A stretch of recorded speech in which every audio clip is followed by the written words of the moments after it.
Our guest today is Trevor Williams from the Kids Foundation. Trevor was born in Montreal in 1965, so he's also 39 years old. And he's a former member of the Canadian national men's basketball team and currently the head coach of the Dawson College Lady Blues AAA basketball team here in Montreal.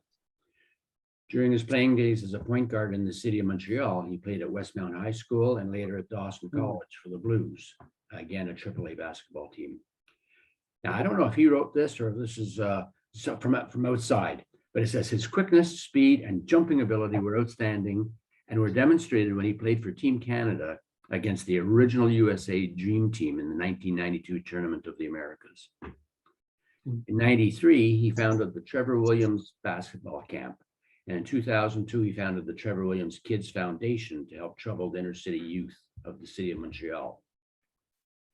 Quote Trevor, I grew up in Little Burgundy, which was a rough neighborhood, and sports was a way to keep me out of trouble. It also helped me get a university education and helped me represent the great country of Canada. With the funds we received, we teach perseverance, hard work, and discipline. We use sports, basketball, hockey, whatever, to teach life skills. The Trevor Williams Kids Foundation empowers Montreal's youth to become socially conscious members of their community through sports, education, and mentoring. He employs a technique he identifies as positive learning using sports, plus it's called, to make sure that the children that pass through his camp are well-rounded and well-adjusted members of society. With that, I'm going to hand it over to Trevor. And as I said, Trevor, you've got about 20 minutes. And we've already decided that we're allowed to tape this. So go ahead. The floor is yours, sir. And I have to spotlight you, don't I? He's muted. Hang on. Can you hear me? Yeah. Okay, sorry about that. Thank everybody for listening to my story tonight, meeting with me. I really appreciate it. A little history about, the myself, and started with the basketball camp in 1992-93. And we started with 11 participants, out of Westmount High School. And it doubled and tripled every year ever since, to up to today. We average about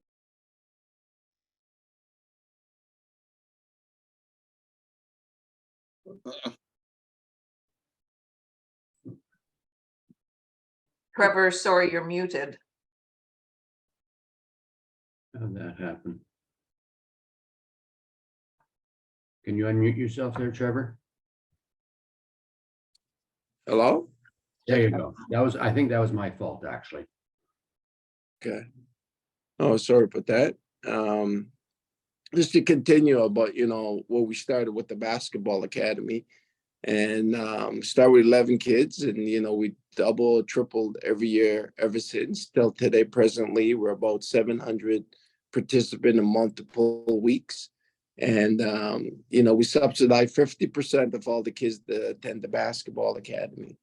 And we also average, I think, between 60 to 70 students that we employ every summer, So with the basketball camp, I just think, it's something that sports is something that really helped me. Positive learning using sports, like you mentioned earlier, it kept me out of trouble. I started playing hockey when I was a little lad, and hockey and baseball. Then later on, gravitated towards basketball. And I think basketball, more than just a sport, should teach me a lot of things. It teach me how to persevere. It teach me how to communicate, get along with people. Teach me how to win. It taught me how to win. It taught me how to accept losing. And from all those things that I've learned, I'm trying to put it back into the same kind of content so we can extend it to the next generation. And try to make sure that they become conscious members of society, by giving back, through sports, through education, and through mentorship, over the in 2002, after the basketball camp, um, we were losing kids. So I would get to know a kids during the summertime, and then when the following summer came, one of the kid didn't, or some of the kids did not return to the summer camp. So I investigated and found out, they got themselves in trouble. So that's when we came up with the foundation. And the foundation is focused mainly on academic enhancement and personal development. Those type of programs, which we have something like the academic zones where we focus on these kids and help them academically. We also had the scholarship zone, where we provide financial aid to CJUP and university student. We also, with the basketball, also we have an elite program called the Blue Hounds, where we expose these young men and women to scholarship, mainly in the U.S., where they can obtain scholarship, the U.S. and Canada. So I say within the last 20 years, we have helped over hundreds of young men and young women obtain scholarship. The last 5 years or so, we had like 3 or 4 girls going to Purdue University on a full basketball scholarship. And I thought that was, really, really great. We had a couple of young ladies also attended McGill, went on to become doctors, So I just use basketball as a tool, mainly as a tool to make sure, keep these people in the right direction. We also have a program called a chill zone that help kids understand and deal with their emotions, their emotions. And I think that's very important because a lot of people, a lot of young men and young women don't understand how to deal with their emotions. You can become a really good athlete, a really good basketball player, but if you don't understand how to deal with your emotion, your game, your personality, yourself won't evolve as a human being. So we kind of add that into the learning perspective of the foundation. We also have a very intense peer tutoring program. When COVID hit a couple of years ago, it was different. So we made a real wide range reach. We reached out to a lot of students, and we developed peer tutoring with Lower Canada College, LCC, and Westmount High School. We got a lot of academic tutors from those institutions, and Dawson College, and also McGill, and we paired them up, those students with students within the city, and it's really, really evolving. I think it's really great work because now kids, instead of going to the school, they can go right home, go into their bedroom, log on, and there's a tutor waiting for them, teach them math, English, Spanish, or whatever it might be. So that's really developed. And also we have a library of youth survival toolkit where we try to teach kids and avoid kids and youth so they do not become a victim of a crime. Teach them it's like the red pad system. Keep your nose clean, for your high school years, your CJUP years, your university years. So it's a direct, clean path into your career. So we try to, have a lot of guest speakers come up and direct these people, these kids properly. And what's really, lately we have focused on PLUM. We have plus, positive learning using sports. Now we want PLUM, positive learning using music. So we have, we started with 1 or 2 clients from James Lynn High School that came in here, and with learning how to rap and make beats and make music and stuff like that. That's where the generation is going today with their raps and their music and stuff like that. So we really want to expand the music and the artistic reach of these people, of the youth. So we're really focusing on that, and hopefully that's something that we can launch within the next year or so. So that's the focus of our program and where we at. We also started our crime prevention mentorship program within the last year or so, where we have a lot of kids that who's probably not doing very strong academically or very strong or get themselves in trouble, is paired up with a highly professional where they will be mentored and try to keep them in the right direction and continue to make good life, good decision in their life, and keep a clear path.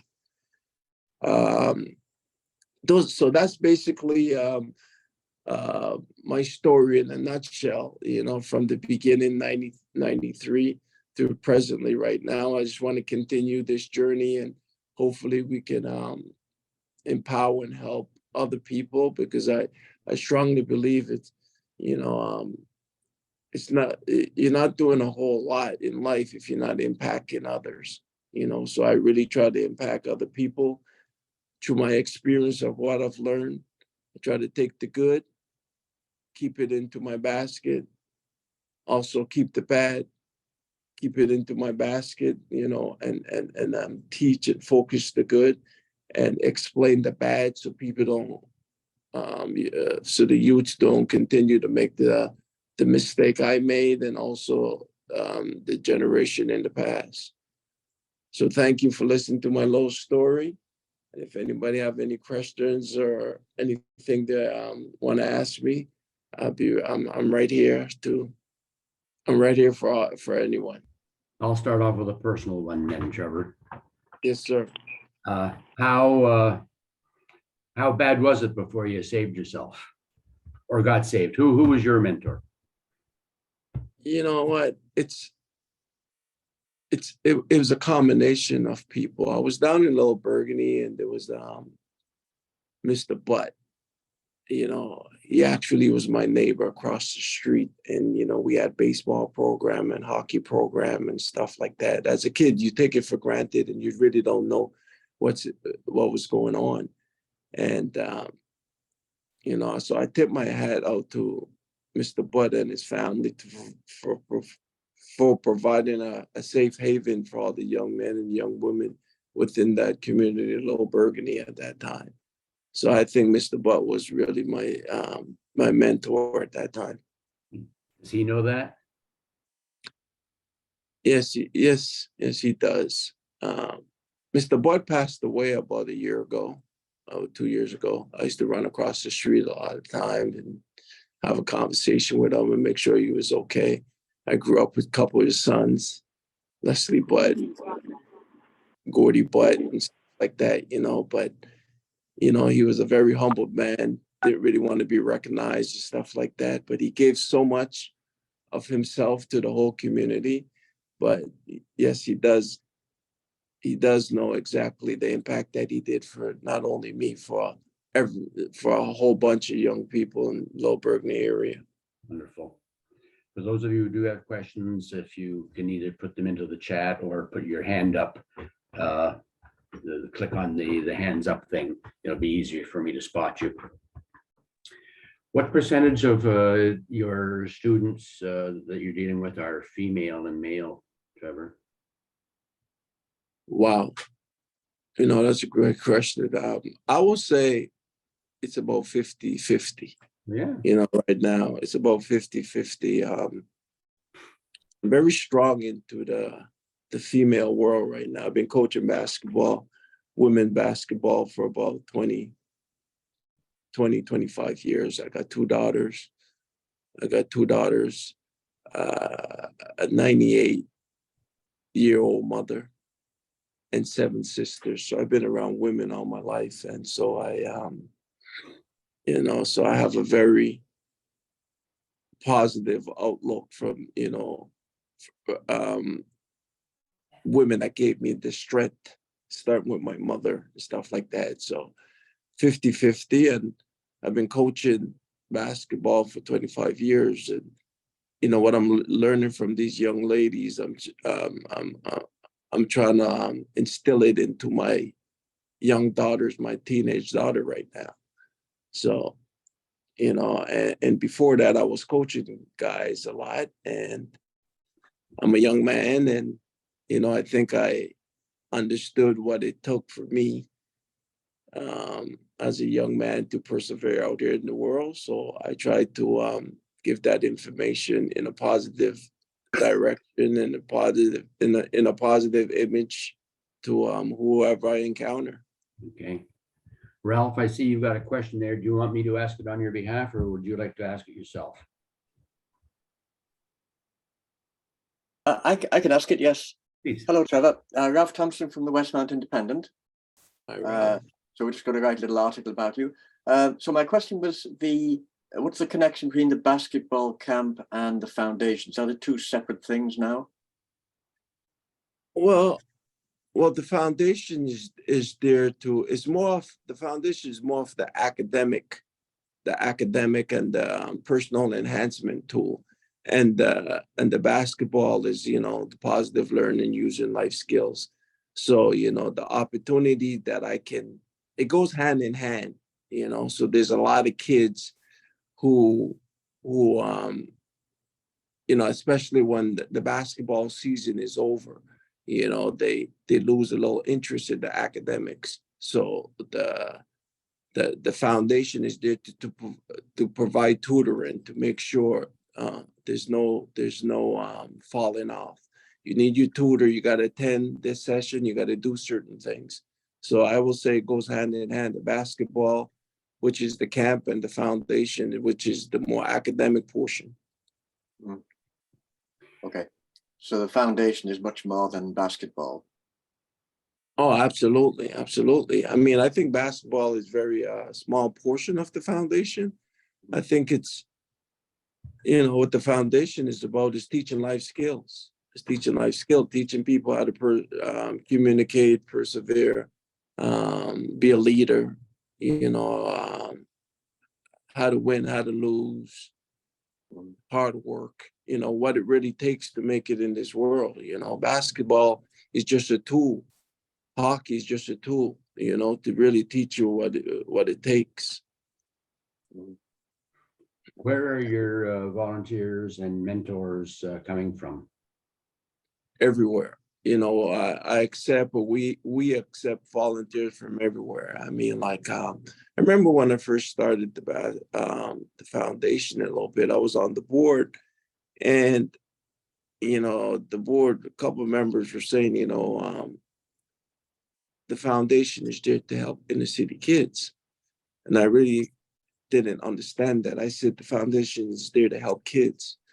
Because sometimes when you get to a certain age, you got to lose yourself to find yourself. So it doesn't really matter if you're in Westmount, Little Burgundy, Côte-des-Neiges. If you're 13 or 14, you're 13 or 14. So, the foundation is there to help all kids. Nice, very nice. Where, generally speaking, where does your funding come from? Well, funding comes from basically, we were having a fundraiser, the gala, once a year, but COVID hit us, and it was it's been very difficult. But mainly Baton Rouge de la Montagne. The owner's name is Frank. We were doing a fundraiser with him every single year, and that was our main source of fundraising. Hopefully, it's in renovation right now, and we can get back to doing our major fundraising like we've been doing the last couple of years, and put COVID in the distant past. From your mouth to God's ears. Just for Yeah. everybody, Anne has just put the link to the foundation website in the chat box. And I know that if you go on there, there's a very prominent donate button there also. And I'll put that in the bulletin this afternoon, so make sure everybody gets to see that. Anybody else want to chime in here? Can I ask a question? James Griffin, Yes, sir. your son, Tommy. didn't your son go to Roslyn? Yep. Tommy Griffin went to your camp a couple of years. Had a great time. How is he? How is he doing? He's super. He's doing well in life. He's married with 2 little boys. I'll tell him you said hello. Unbelievable. You tell him I say hello, man. I had Yeah. fond memories of Roslyn Elementary School and Westmount YMCA and stuff like that. You tell him I say hello and Will do. continue doing a great job with his family. It's a small world. Yeah, And everybody needs help at one time or another. absolutely. No question about that. Listen, Trevor, I thank you very much for joining us today. And it's just another example of something that's going on right in our neighborhood that people don't know about. You know, I know that your office is on Sherbrooke Street. The work that you're doing throughout that entire area of the St. Henry, Little Burgundy, and I know you're on NDG and Côte d'Anse and everywhere else, but always good to get the word out and get people to know that you're there. So I think this was a wonderful idea, and I thank you very much for that. Well, thank you for saying that too. You know, I mean, we don't try to, you know, the foundation or people, we don't try to pat ourselves on the back. We just want to get the work done. You know, it was important. It's important to me that people help me, and it's important to give back. Absolutely. Thank you again.